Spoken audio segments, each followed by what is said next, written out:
let's get started. My name is Rick Kitson. I'm with the Cupertino Chamber of Commerce, and thank you for joining us today, September 10th, for our Legislative Action Committee. All right, good afternoon. Thank you for a bit of your time. I'm Ursula Syrova, Environmental Programs Manager for Cupertino, and I'm here to talk about the proposed development of single-use plastics ordinance, which is a city work program item for this fiscal year, ranked highly by the City Council, and my slides should take just about 6 minutes. All righty. I think many of us are familiar with the concerns about plastics, which are shown to be harmful from production through use and after disposal.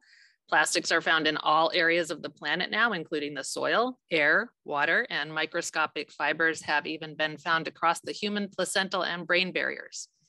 The effects of that exposure are not fully known, but while many plastic products are vitally important, more and more there is interest in having conversations about what plastics we can do without.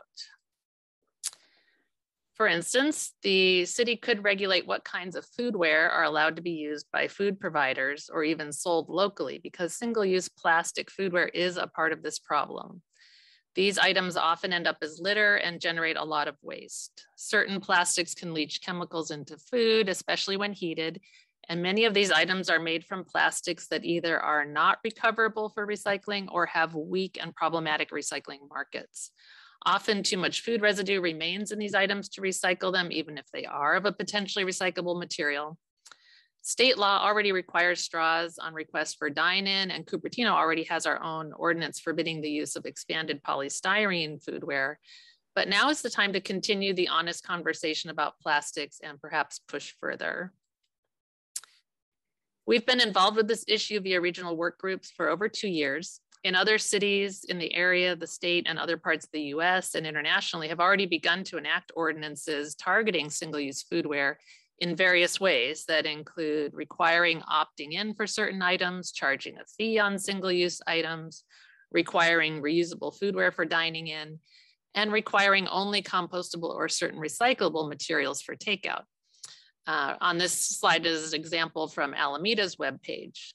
A larger conversation is being had about whether the problem is the type of material these single-use items are made of, or is it really more that we're so reliant on single-use items in general?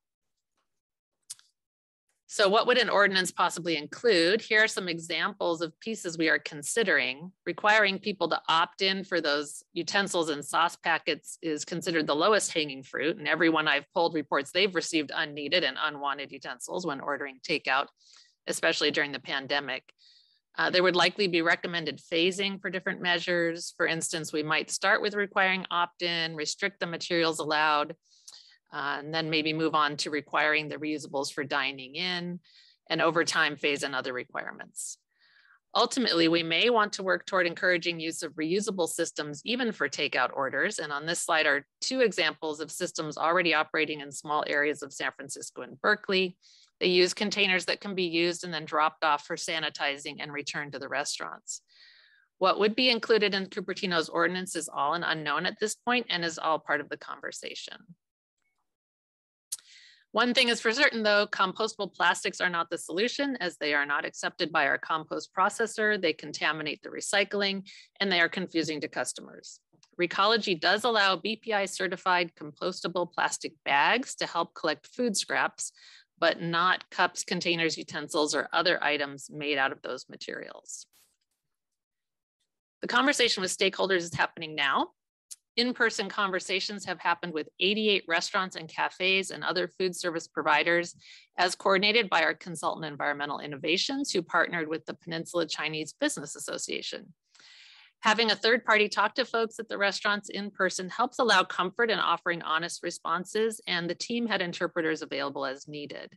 They gathered responses to a set of questions to help understand how businesses feel about some of these ideas, what it would mean for their business models, and what concerns, if any, they have, including cost to comply and concerns due to COVID.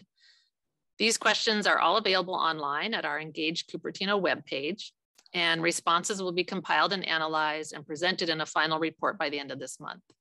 We want to hear from all who want to provide feedback on these ideas in order to inform our recommendations and considerations going forward. I encourage the Chamber of Commerce to share this information with your members so that everyone has a chance to be heard on this issue. Here's a link again to our Engage page, as we call it, and the surveys are available at the bottom of that page. The survey for food service business owners and managers is available in English, Chinese, and Spanish. And then there is a customer-focused one. Aside from the webpage and the in-person visits, we did an email pushed over 100 food service operator emails we had, as well as putting messages out on social media to invite survey participation. And we plan to be at Fall Festival tomorrow, and we'll be promoting the surveys there as well. We also presented to the Teen Commission, invited the Silicon Valley Youth Climate Action folks to participate, and the Super Summer Science Search participants. Yesterday, our team also talked to Josh Shilo, I believe, so thank you for having that conversation with West Valley Community Services to talk about needs and concerns they might have. Here are our next steps as we see them at this point. We are doing outreach right now. Then we'll use that information to pull together proposed ordinance language and phasing and bring it to Sustainability Commission to request a recommendation. We'll bring the ordinance to City Council, perhaps in February, allow 4 to 6 months for additional outreach and education, and then begin enforcement next summer. And that is it. Happy to ask questions if anyone has any. Okay, great. Any questions for Ursula? Well, I don't see any hands. What does enforcement look like? You know, that could totally be decided, but generally it means after a certain period of time, we'd have code enforcement at our disposal. So usually we lead with education first. But, you know, if someone really wants to oppose using, you know, switching materials or refuses to comply or says they'll comply, but we keep finding it, you know, then we'd like to have other options available. And that could be, you know, the normal citation process. So perhaps a complaint generated where the customers realize that, I know this happened with styrofoam. Mm-hmm.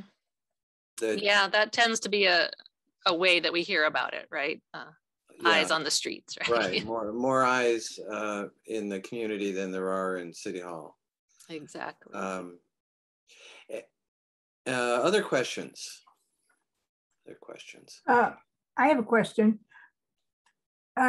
Ursula, what kind of feedback have you gotten so far from the businesses that you've surveyed? I haven't seen all the data yet, so I'm as excited as everyone else to find out. But on the customer side, I've seen a lot of support for the concepts. Most people are like, yeah, sounds like a good idea. And what I've heard anecdotally on the business side is that there's a fair amount of, you know, okayness with these ideas. So I look forward to seeing that broken out more technically than that. Thank you. Well, I know we had with, you know, surcharge for bags and other things where the businesses are actually giving away or somehow expected to subsidize that waste stream. And we were talking before the meeting about having food and finding in the bottom of your bag the plastic utensils that you didn't want and didn't need. Mm-hmm. And so is that a part of is that going to be part of the regulation where people have to actually ask for something? Yeah, they call that affirmatively opting in. So that's a big push with many jurisdictions, is to really target asking specifically for which things you need, and then actually paying attention to those when the people are assembling your order. And that's extending out to the delivery services as well. So like Uber Eats or whatever, DoorDash, we want to make sure that they too have, you know, specific places where you can request those items, item by item. You know, no more packaging the salt, pepper, napkin, you know, fork, spoon, all that together in a plastic bag, but actually asking, do you need a fork? Do you need a spoon? Do you need a sauce? Do you, you know? And there's actually kind of a regional effort to get at those delivery services, because obviously they're regional too. So. Yeah, it's as we see these new regulations, there's always a certain amount of pushback as how come, but I think your presentation does a very eloquent and effective job of explaining, you know, perhaps plastic in literally everywhere isn't a great idea and not in our interest. But in further reflection, we realized that this disposable mentality and economy that we have is a relatively recent development. Turns out for thousands of years, humans existed without throwing things away immediately after using them. So, right. So do we all need to be carrying around like I call it the urban mess kit, you know, hanging off our belts so that we can, you know, engage with the to-go foodware situation? Or just use, but as you said, there's of course between the extremes, there's other options. Are there other questions? Other questions about plastics? I know, Ursula, thank you for taking the time out of your very busy day, making sure we hire highly qualified people for the public sector. Any questions? Great. Okay. Well, and while we have you here, I know we'll be seeing you, I think, next month talking about SB 1383. Yep. Organics. Yeah, turns out, I read in the Atlantic or something, 40% of all food produced in the United States was ultimately thrown away. Yeah, when you look at the full life cycle from farm to table to waste can, it's pretty shocking. So yeah, almost half of everything we make to eat never makes it that far. Well, great. Well, thank you, Ursula. We'll see you again. You're very welcome. And with no further ado, thumbs up from Marianne. And is there an email address we can share in our chat for people who have specific follow-up questions with you? Yeah, absolutely. I'm just at Ursula S at Cupertino.org. Super. Okay. I'm happy to answer, you know, please feel free to email me directly and I actually love to get questions because it might be something I haven't thought of. So the more, the better. Great. Well, super. Thank you, Ursula. Thank you so much for the time today. I really appreciate it. All right. Well, with no further ado, we will move on to our next item. The number is, well, actually, RHNA numbers are something everyone talks about. It tends to be a fairly excitable topic, but it's surprising, one, how few or how little people understand about those numbers, and also about how few people that we know actually work with those numbers. And it's our pleasure today to have Julius Nyanda with HouseKeys. And HouseKeys is an organization that works throughout the Bay Area with communities, actually working with those communities, developing affordable housing. And so with that very productive nexus of expertise and experience, we're very, very happy to have Julius here today to share everything he knows about RHNA numbers and what he's doing about it. No, I'm kidding. I'm kidding. It's such a big topic, and so I appreciate any little foothold that you can give us to move forward on this very, very challenging topic. Definitely. Yeah. Thank you so much for the opportunity to speak to you all. And I know we're all busy, so I'll try to keep this as brief as possible. To be honest with you, I ended up having a lot more information that I think I could squeeze into the slides in 20 minutes. So this is a little bit of an abbreviated version, and I would like to kind of frame it a little differently. Is HouseKeys operates programs. So think of us as, when you figure out what your policy is, we help you operationalize it. I think on the other side of the spectrum, there are political consultants, you know, economists and folks that really focus on how RHNA numbers are developed and whether or not RHNA numbers are allocated properly. And that's not necessarily our cup of tea, as much as just helping you understand the reality of RHNA and what that means when that policy gets implemented. So that's my backdrop. So let me see if I can share my slides without messing it up. This is my screen here. Can everybody see my slides? Yeah. It looks good. Good. Okay. So title of the presentation is where RHNA numbers, where they come from and how to work with them. And so as we talked about, HouseKeys is a program administrator for cities that really are responding to their RHNA requirements by putting local land use policies in place to be able to house what they call low and moderate income households. So there's two aspects that are very important right off the top. Is RHNA is really about money and control as the first piece. You've got local control or local jurisdictions trying to determine what fits for their local communities. And you've got dollars that are put out there to help from the federal government and state government that really help shape a lot of how policy is developed at the housing level. And so money and control is definitely one of the big, two of the big themes involved. The other is racial and economic inclusion. This is another really important thing to understand about RHNA is that at some point, housing became a statewide objective. And initially that was to deal with racial issues around zoning. And then over time, that's really transitioned to economic issues around zoning. So we've seen a transition in our state from racially inclusive policies to now really we're left with class, which is the biggest category of all, which is about economic inclusion, right? Who can afford to stay or live or rent in these different communities? Sorry.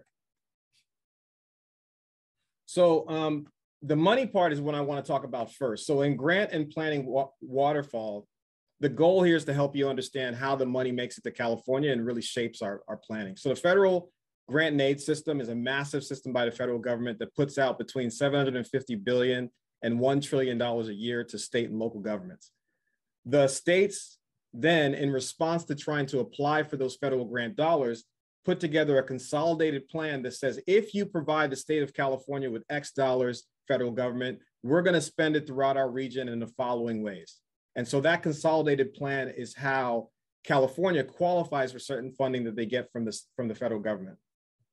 At the local level, local governments are putting together general plans that include different planning elements. And that planning element process has evolved over the years and included more and more elements. And at some point, and we'll talk about the historical perspective of that, there was a housing element inserted in that general plan process. So typically as a city, you're thinking about 30 years, 20 years out, probably you have a Cupertino 2030, 2040, 2050 plan. And then as part of that process, you're including in that a housing element that talks about how you're going to house really an economically diverse population. That's the best way to think about that. How do you house an economically diverse population of people? And really demographically diverse, people as well. So all those elements are important, but the housing element is very much watched by your state legislature. So there's a civic stack that really is super important. So at the federal level, you have obviously those that do or don't believe in a strong national government, but the government tries to respect states' rights. But that applying for federal dollars and having that consolidated plan really does give the federal government a lot of influence on state policy because they want the money, right? Federal government is allocating grant dollars, so states have to have those plans be reflected to comply with those grants.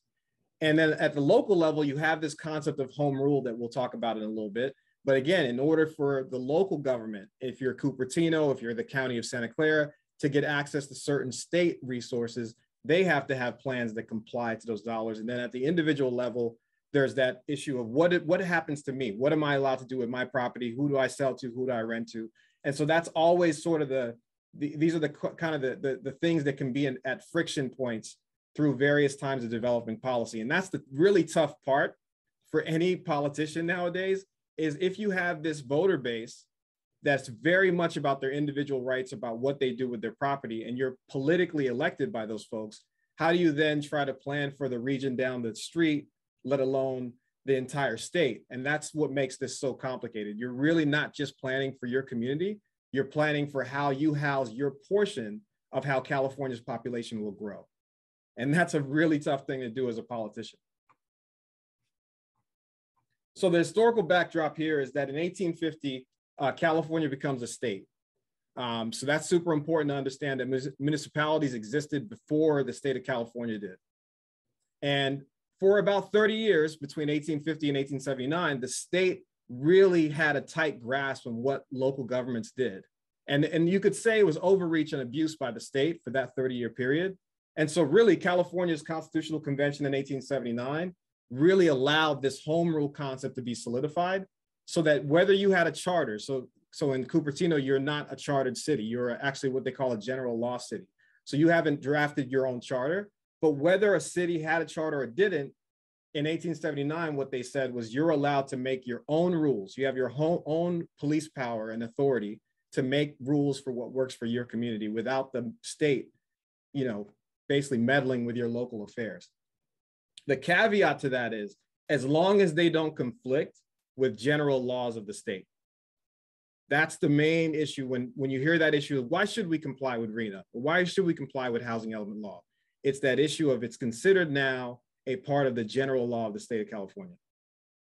And so, great thing that local governments get this home rule, but in 1890, you start to see what happens with home rule. San Francisco passes a racially exclusive ordinance called the Bingham Ordinance, and that was invalidated by the federal courts ultimately. But you start to see this conflict between the state giving local governments the ability to make up their own rules, but then how those rules are sometimes used, then paints a picture of all cities or all local jurisdictions. Most recently in our history, we all remember the dissolution of redevelopment.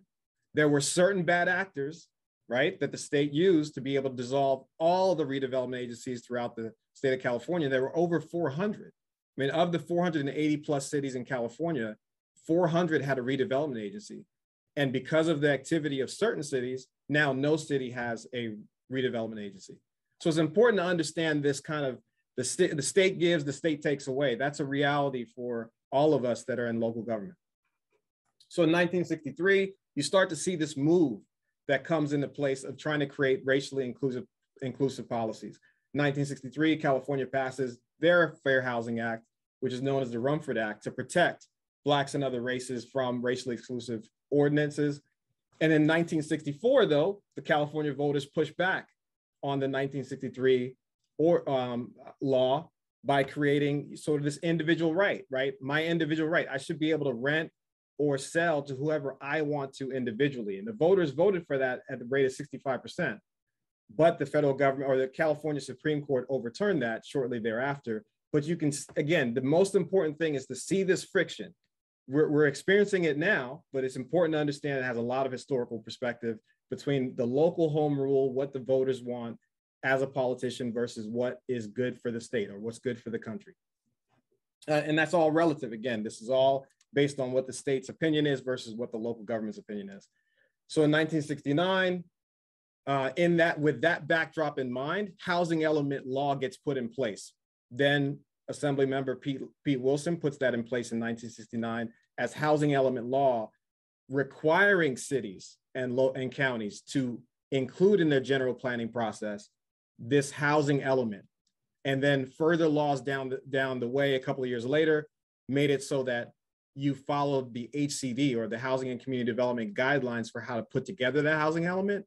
But this now you start to see the state sort of saying, hey, housing is a national and statewide concern. We need cities to fall in line. We need counties to fall in line with that statewide vital role of housing. So that's really how this backdrop becomes important as we start to discuss what cities are allowed to do or not allowed to do. So how does housing element and RHNA work?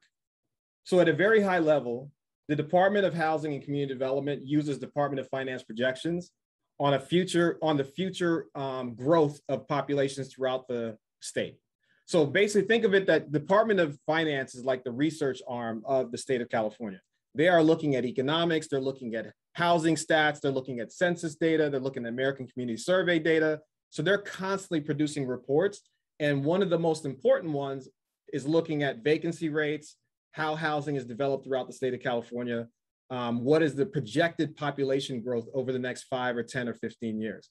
And as those projections for population growth come out from the Department of Finance, the Department of Housing and Community Development says, okay, we have to figure out what's the fair share allocation throughout the state of California of housing to accommodate this population growth.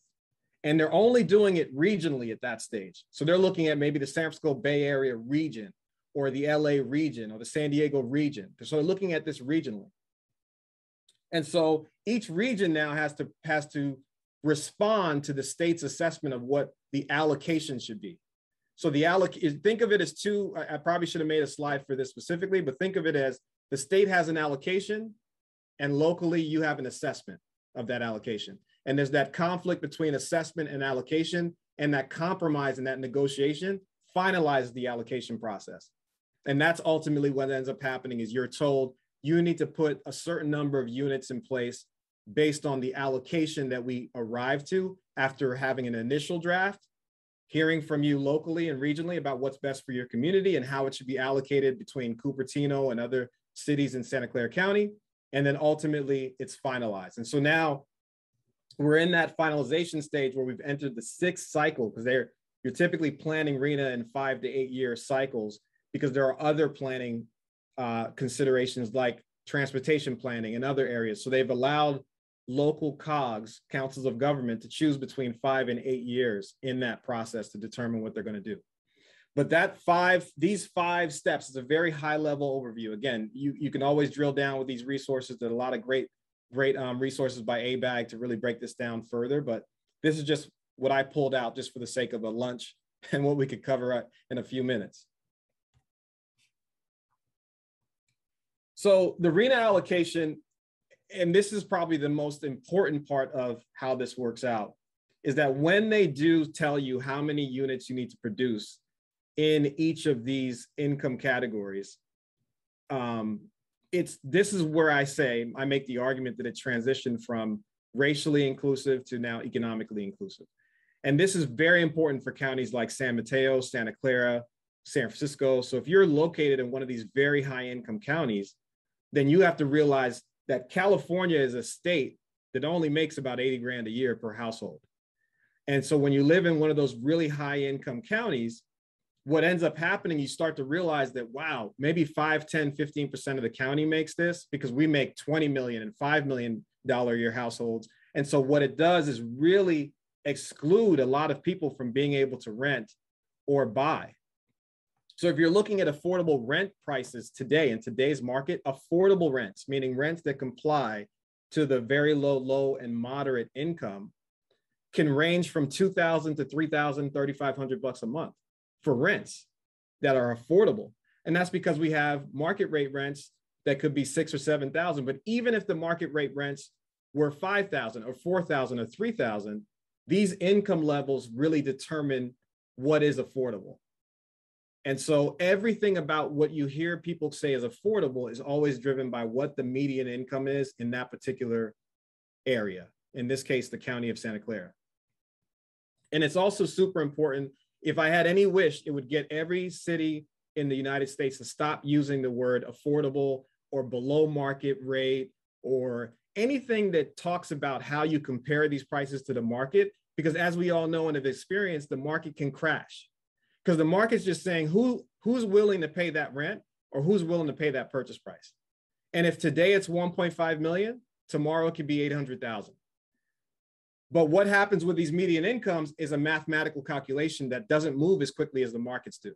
So you could be in a situation like we're heading into now, where potentially the market could slow or decrease to the point where the below market, quote unquote, below market rate price or the affordable price is higher than the market rate price. And that's because the market is doing what it does. It can have a temporary change of heart for 2 or 3 years, but these incomes are based on calculations of what households are earning in the county at that time. And right now we use median income.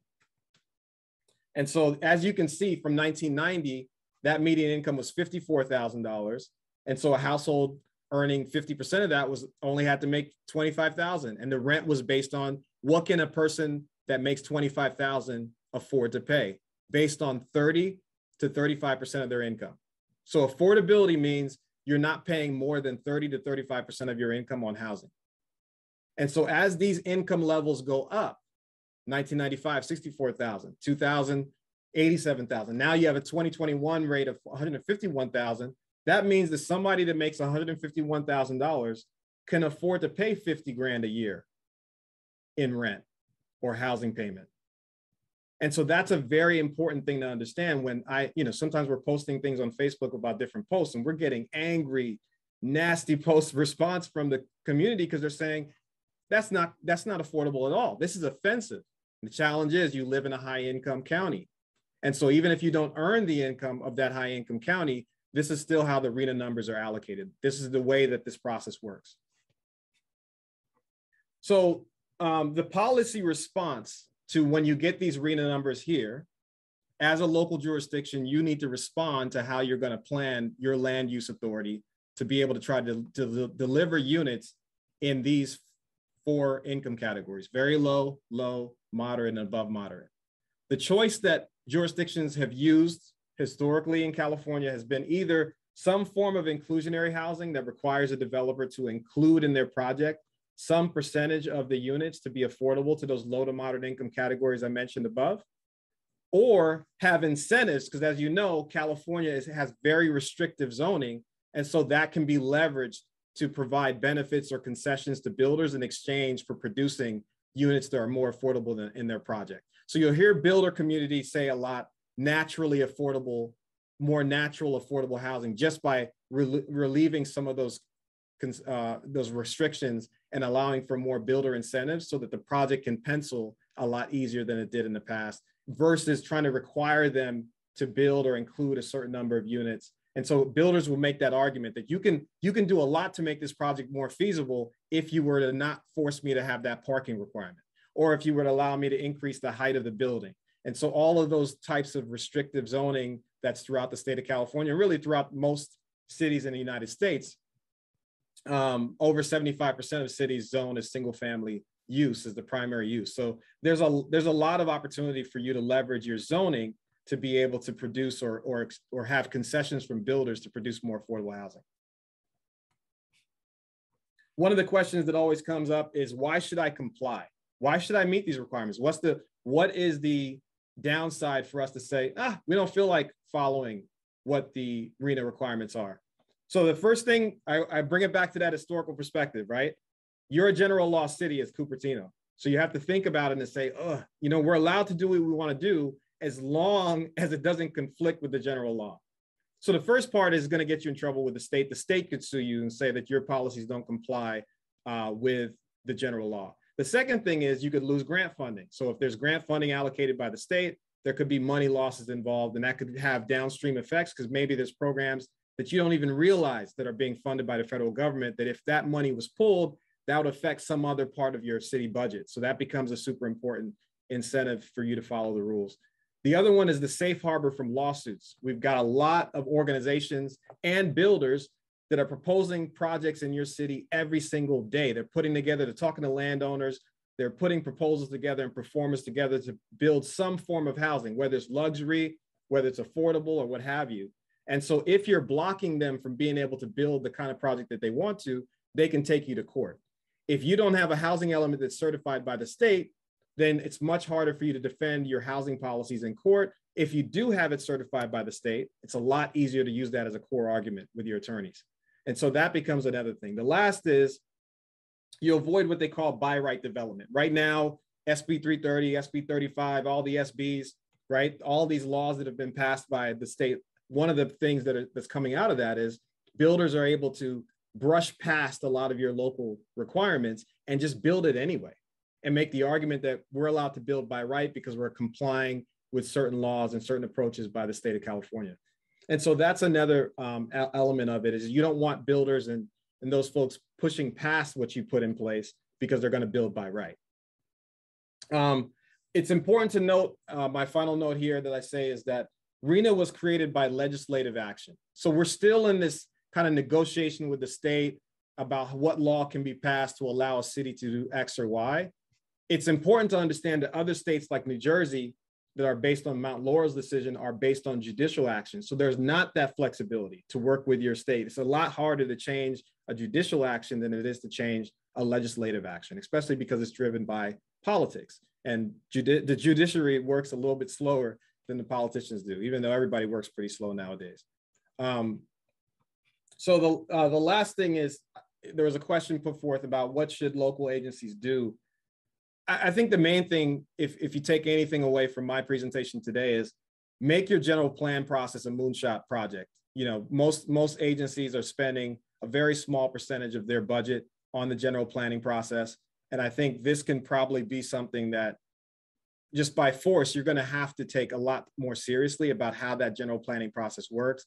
A lot of times we've used consultants and kind of, I don't want to say templates or form plans, but there definitely was a complacency around how these housing elements and general plans worked in the past, because the state was very lax about enforcing housing element law. And that's now changed over the last 5 to 10 years. And again, because of a lot of those, other issues like percolating underneath the surface about how the state of California was zoned or how neighborhoods were put together, there's a lot more pressure on local governments to make those changes. And so that's the conclusion of my presentation. I wanted to open up for any discussion. I don't know how much time we have left. Just so you know a little bit about where we are, HouseKeys, and what ground we cover. This is a map of the different cities that we represent. And so it's given us a perspective. Our goal is to get 100 cities on the platform. There are about 122 cities in California that have some form of inclusionary housing. And really the goal is to try to use data and operations and a much better understanding about what your population needs to help inform your planning process. That's the ultimate goal of what HouseKeys is doing, to try to improve how these policies are put together, because there's very little kind of on the ground infrastructure around how these programs operate after they're put in place. So that's it. That's my conclusion for my presentation. I want to open it up for questions. Hopefully that was helpful. Great. That's a wonderful presentation. And this is coming from someone who was a poli-sci major, worked 30 years in various agencies. Julius, that was great. That was real educational. As you said, it's a exceedingly difficult topic to make simple. It is almost by definition and design a very granular. Everyone imagines that it's a local issue. Mm-hmm. It's do I want that drive-through McDonald's next to my house? They think it's passionate and it's personal, it's local. But in fact, as you well articulated and demonstrated, it's really statewide at least, and certainly much more than that. Niraj, you had your hand up, I think. Your digital hand briefly. No, I was just clapping and agreeing to your point, Rick, about that. It was really great presentation and really great initiative. So thanks for sharing that. Thank you. Super. Will we be able to share the slide deck? Yes, absolutely. Okay, that'd be great. Thank you. Because I know, I believe in November, I don't know if that's still happening. John, we were going to see the housing element come through the LAC. There was some discussion of that. I don't know if that's still on the timeline. I believe so. Not to jump the gun, I was going to do this through my update, but September 21st, we're hoping to have council approve our consultant for the housing element. We're working through the contract negotiations right now and getting all those pieces together for council's approval. So, and do you have a Valco thing to consider then also? I don't know. I couldn't resist. Sorry. I won't explain for anyone the Valco, but I think they're up for an extension perhaps, or I don't know if they've submitted an extension request. Other questions? Hey, Rick. Yeah. First off, Julius, great presentation. That was definitely echoing everyone. I think it was really nicely put together. Lots of great critical thinking. A little bit of a nuts and bolts question. When you get to that level of when you're trying to determine pricing for the housing and you look at the levels, how does one come to choosing the rate to rent an apartment? Just a simple question, say, how much should this apartment be rented for, this newly created apartment? How do you determine that if market is not to play in the factor? So it's all driven by those income levels. Okay. So those income levels, and I think, let me try to see if I can go back to that slide. So when these income levels are issued every year by the state, yeah, and really the income levels come from the federal government first, yeah, and then they're broken down into the 58 counties in the state of California. right. And then based on that, those income levels, 30% of that income is what your maximum rents are set for. Okay, so if I was to build something and create an apartment, so then I'd say this 1,000 square foot apartment is going to be valued at 30% of, I mean, how does say someone project that, this is what we're going to be able to rent per square foot? So you're saying once the RHNA numbers are issued, how can you determine per square foot, or like 1,000 versus a 2,000 square foot? I mean, you're obviously going to charge a little bit different, right? Well, and that's the challenge of housing policy, right? Is that there's definitely this conflict. To your point, is that as a builder, you're thinking square footage. For the state, they're thinking household size. Right. Okay. Right? So they're saying that if you're a studio, that's a 1-person household. Yeah. If you're a 1-bedroom, it's a 2-person, and then it goes all the way up to 8. Okay. And so when you issue those median incomes, this is for a household of 4. Okay. And so if they're pricing for a household of 4, it's going to be bedroom count plus 1. So the cap for this are going to be based on 3-bedroom homes. So if you're building 1 bedroom, you're going to look at a 2-person household. If you're building a studio, you're going to look at a 1-person household, and whatever the income limit is for that household size, you're going to set your rents based on 30%. Gotcha. That amount. Okay, so it's based on the occupancy you're going to be able to to hold in the room. Because when you do see a lot of the newer builds going out there, the developers are they build them just to the inch. Yeah. So that it's like this is a 2% occupancy, and it's literally 2% occupancy. Whereas in the past, a lot of things were built with like, okay, this could be for 2 people, but you probably could have 4 or 5 people in there. It's just huge. Exactly. So I think that's why you see that dramatic shift in the density builds. Because I've been touring some of the new local builds here in the area, and they're exactly what they say. This is good for 2 people, and you go and wow, okay. Yeah, and the land cost drives that, right? As land costs go up, they're going to try to get more dense and squeeze more units into that land so they can get more economics out of that. So absolutely, yeah, that's the trend. Yeah, thanks so much. Well, thank you, Sean. We had a question. Bill was asking about something that I know there's has been an issue, which is how is the price of resold low-income housing determined? So that's determined. So yeah, there's definitely a difference there. In initial build out, you're setting it based on the income limits at the time that are out. So if you're building in 2019 or 2020 or 2021, you're looking at the 2019, 2020, or 2021 income limits to be able to determine price. When you go to resell one of these homes, there's kind of a spectrum depending on how you restricted that property. And in some jurisdictions, there's been 72 different ways that they've restricted properties over the last 20 or 30 or 40 years that these policies have been in place. So honestly, whenever anybody asks me, how do I resell my home? My answer is, I got to look at that agreement because I have no idea what attorney drafted that agreement.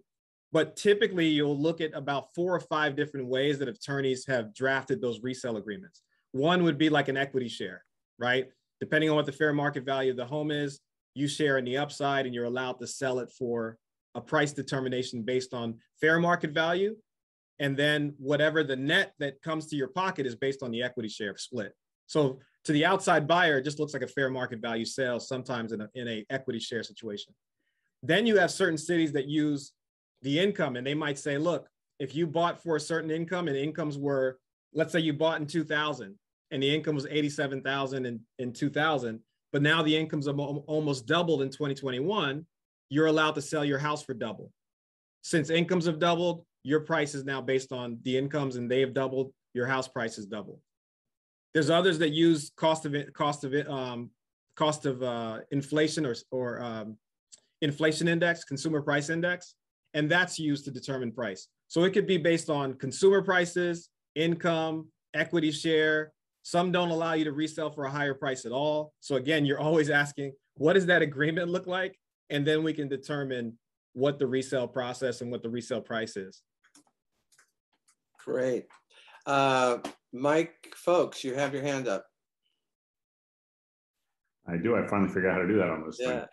First, I've got to tease Josh. He looks like he's an air traffic controller about to land a plane with that headset on. But so Julius, excited to see that you're doing work. A lot of it in Santa Clara County. We're here in Campbell, so glad that you're working with Campbell. I have a policy question for you. So we've seen here in our town, and I've seen in a lot of wealthy communities in the Bay Area, them meeting their housing element by second units, right? Yeah. And because and I think this is mostly a cause of state law, but because the law is so flexible, I'm seeing projects coming through here, and I'm sure you're seeing them around, which are not really affordable housing units. They're a pool house, they're a guest house, they're you can build an attached structure to your home with a connection, I mean, a door that goes to that structure, and as long as there's a bathroom and a quote unquote a kitchen and a bedroom, right, it qualifies. So I just want to get your thoughts on that, because to me, it may meet your housing numbers by having those units in, but are really, and it may be something that benefits a grandma or a relative, but is it really affecting affordable housing? Yeah, I think that it's a good question. I think ADUs are one of those challenges of, we need more units from a supply demand situation. So no matter what, you're going to get credit for issuing a permit just to be able to increase the amount of supply for housing. On the flip side, for those other categories like the 1, 2, and 4, which is the low to moderate income, and whether it should qualify as meeting that requirement, that's always a challenge, because one, you have somebody owning the front unit, and so do you make that person a landlord? So how are you're making a private citizen a landlord now? Now they got to deal with that. So there's a lot of complication on how that operationalizes. So I think there's a challenge to an ADU being used as a means of producing the low to moderate income, but I think it's a great way to increase overall housing supply. Thank you. Great, thank you. This is really for John about the City of Cupertino housing process. So can you talk a little bit about where the City of Cupertino is in this housing process? You had talked about September. We had a comment about whether or not the city even has a consultant for its process. Sorry to put you on the spot, but someone asked. So. No. Like I said, we're hopefully by September at the council's meeting on September 21st, we'll be introducing or staff will be recommending a consultant to the city. We believe this group is experienced. They've been around doing this stuff since the 70s. It's a holistic firm that will take care of everything from the CEQA all the way to the planning documentation, meaning the housing element update itself. So we're confident on their abilities. I can't divulge it yet because we're still in contract negotiations, but hopefully council will approve them on the 21st, and hopefully we'll make the 21st. But I think we will. We're going to be working pretty hard Monday and Tuesday to get that staff report done and the contract zipped up. So yeah, it's we wish we could have started earlier. Unfortunately, we went through the RFQ process a couple times in the spring of this year and didn't get a single response. So we had to just send out almost 100 different emails along the bench list provided to us by the Association of Bay Area Governments and ABAT and MTC to find someone. So Great. Yeah, Well, that's a long answer to a short question. Well, it's as I mentioned before, I think Julius has done about as good a job as I've ever seen in my 4 decades of working in public policy of making a fairly incomprehensible process clear. So thank you for that. Any other questions for Julius? Questions just about RHNA numbers, about HouseKeys? It's a pretty impressive client list that you have. Thank you. How did HouseKeys get into this business? We were actually formerly a lot of staff members that were part of Neighborhood Housing Services Silicon Valley that was started by the city of San Jose and NeighborWorks America. But around that time, we sort of missed the grant bonanza that's been happening by private sector in the last 4 or 5 years. So the agency had been around about 25 years between 1995 and closed shop in 2015. And so when we closed in 2015, I was the chief business officer there, and we ended up starting HouseKeys to sort of, one, keep some of our folks employed. And we had a couple of contracts with cities at that time. And so we sort of used this opportunity here to kind of build a non-grant dependent version of NHS Silicon Valley, because it was the lack of grant dollars that took us under. So we wanted to make sure we could do this based on just contracts that we would get with cities based on the value we deliver, and not hoping that we get that grant dollar from the federal government or a private foundation that doesn't always come through. Great, great. Neil, you had your hand up. Hey, yeah, so I think this is a pretty forward-thinking group of folks. And so I was wondering what your perspective is on what are some of the best opportunities, timeline-wise and also policy-wise, for us to influence the process to make sure that we're doing a good job, and then also, we're creating the city in our image. I think it's interesting. So part of what we advocate for is to build an applicant pool that's at least as big as your voter base. Like, if nothing else, you look at your latest election and say how many people voted for council members, mayors. If it's 4, 5, 10, 12,000 people, then you should have at least a representative portion of that as part of your applicant pool, just to know who's seeking housing that's affordable in your community. Because most people, obviously we all listen to the folks that show up at council meetings, but that's not representative of everyone that lives in the city, right? You have 60,000 people in Cupertino. How many people can make it into the council meeting, right? So that's probably the main, I think it can inform the process in a way that's a lot more objective, because you're basing it on data, and that can help a lot. Because once you start from there, now it becomes very different of a planning process, because again, you don't want to necessarily do a rally and just hear people what they say, but what does their data say about themselves, and how do you build, empirically based decision-making based on those profiles. And so I think that can really help cities if they build an applicant pool of people seeking affordable housing.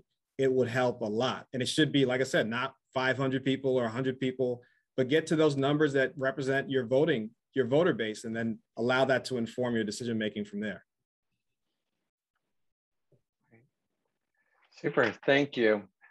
Well, it's interesting because I think Neil, you mentioned a word, to represent ourselves or represent the community, and I think that's one of the more elusive concepts, long-term concepts that housing involves, which is communities change and are always changing. As much as we, as a species, tend to think of things as objects, in fact, everything is a process, and communities are also a process. So thank you so much. Any questions while we have them here? I'm so reluctant to let you go, Julius, because you're wonderfully clear on this topic.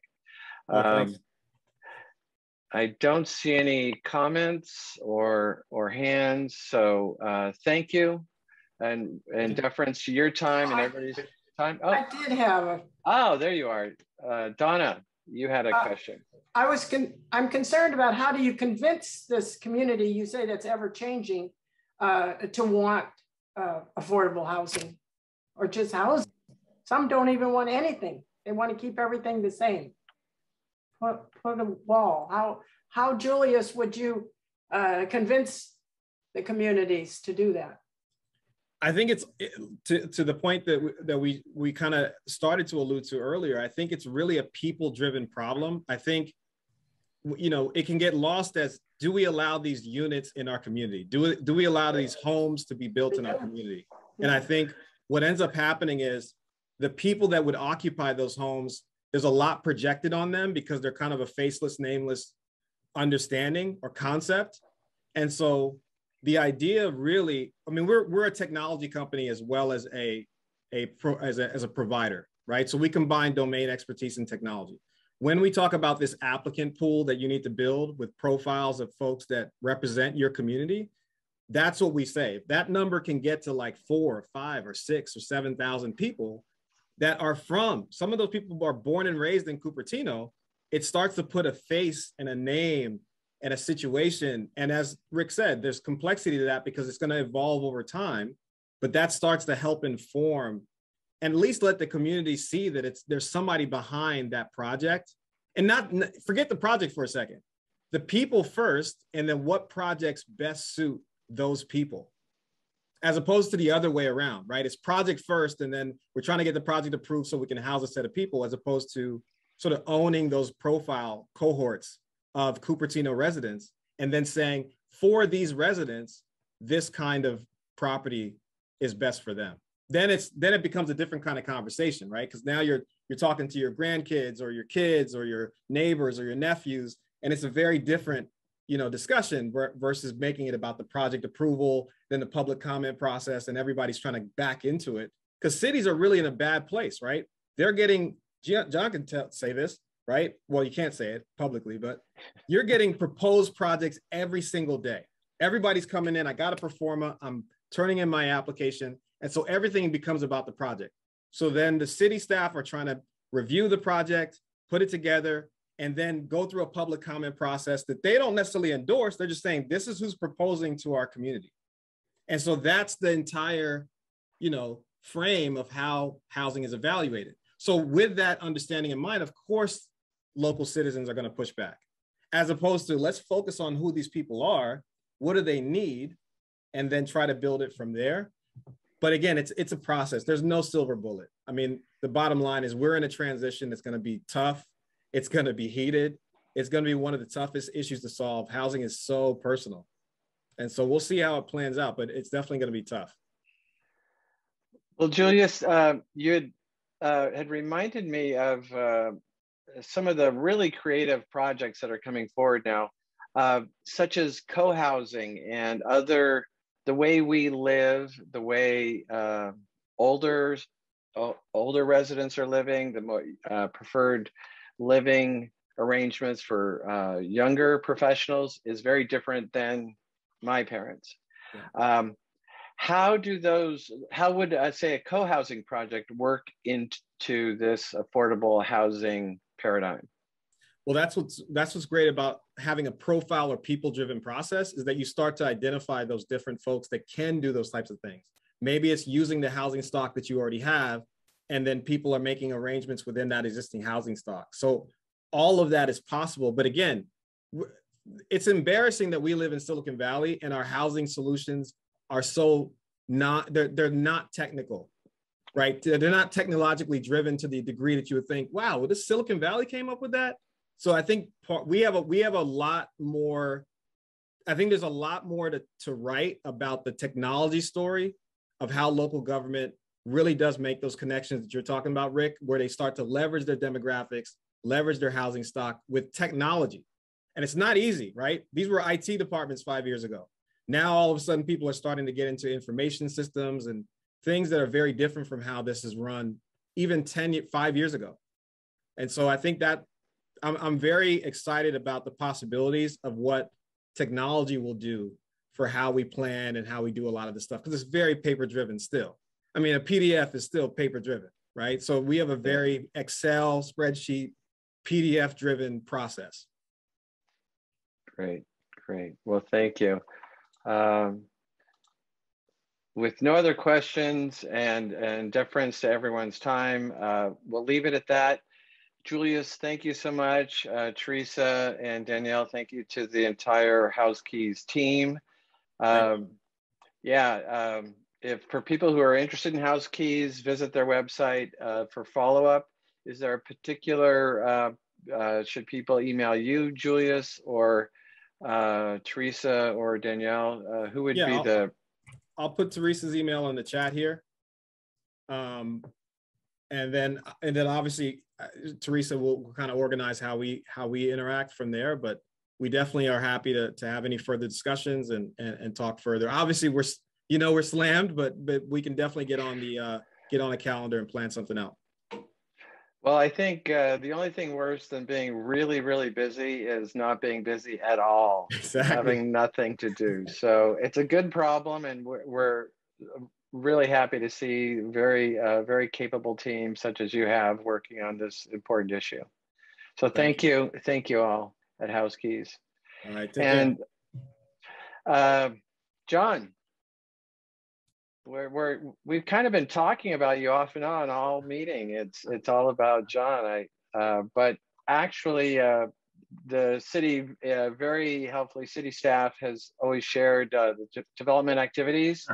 There's always a lot going on, as Julius had said, and so is there anything going on in Cupertino these days?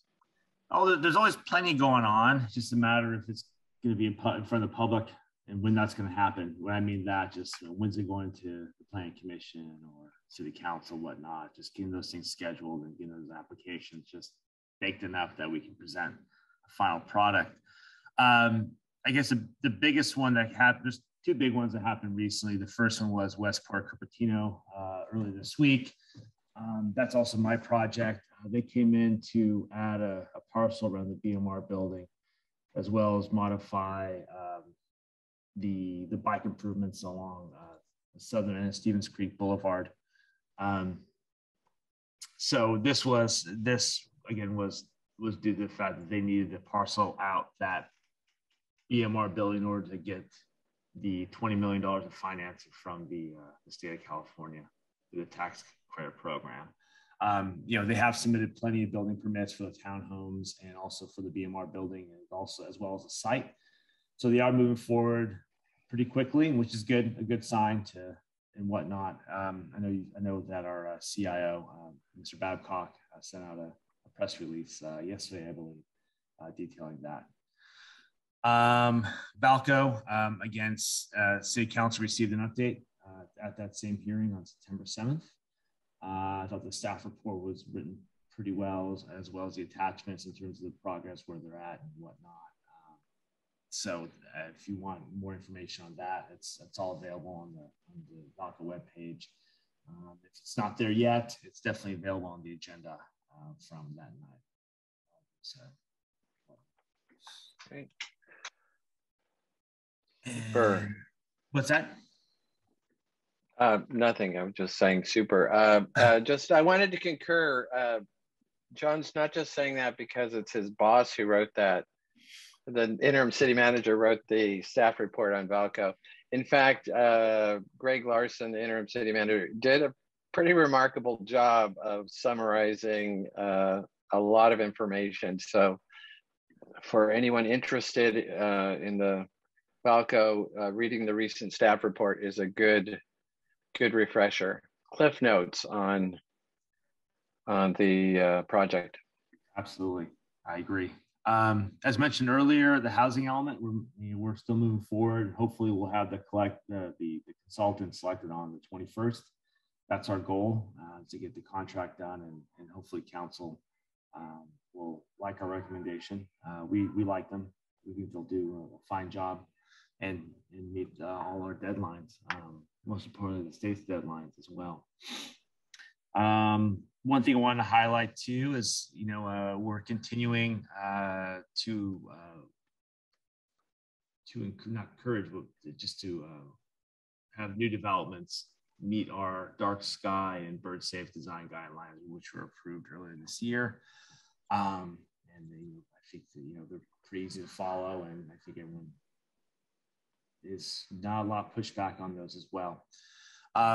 As was stated earlier about ADUs, we actually, I presented to Planning Commission last month an update to our program in terms of how much we've permitted in the last couple of years, as well as our draft program for pre-approved ADUs. We have the preliminary web page up, so you can see the process and whatnot. I will be presenting to council on September 21st, our pre-approved ADU program, as well as where we stand in terms of permitting for ADUs in general in the city. I think that concludes my presentation. Okay, and we do have a request for a link to the staff report. I'm going to put one up right now if my computer will let me, which it's not. So yeah, we'll send out to the list following this meeting a link to that report. So thank you, John. Any questions for John? Questions? Seeing none, and it's a wonderful Cupertino kind of day, so we should all go outside right now. So thank you, everyone. Thank you for your time. Thank you to our presenters, and we'll see you tomorrow at the Silicon Valley Day and Night Fall Fun Fest, which is at Memorial Park from 10 a.m. until really 8 p.m. So all sorts of fun all day at Memorial Park going by. And then in a couple of weeks, on the 25th, we also have the Cupertino Night Market.